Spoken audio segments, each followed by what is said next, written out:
សូមគោរពជំរាបសួរបងប្អូនទាំងអស់គ្នាសូមស្វាគមន៍មកកាន់វីដេអូថ្មីថ្ងៃនេះដែលខ្ញុំចង់នាំអារម្មណ៍បងប្អូនទាំងអស់គ្នាមកទស្សនាការធ្វើជា system អាងហែកទឹកសម្រាប់ប្រភេទអាងហែកទឹកនេះជាប្រភេទអាងហែកទឹក overflow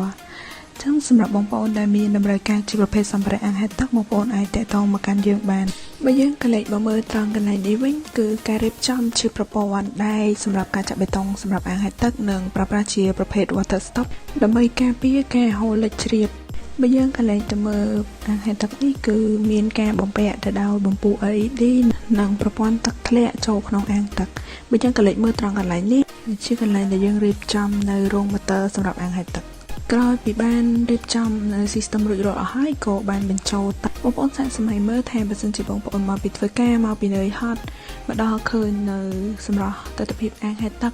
ចង់វាធ្វើឲ្យយើងកាន់តែ relax បន្ថែមទៀតបើយើងមើលមកកន្លែងនេះជាប្រព័ន្ធទឹកធ្លាក់ដែលយើងបង្ហូរចូលនៅក្នុងអាងហែកទឹក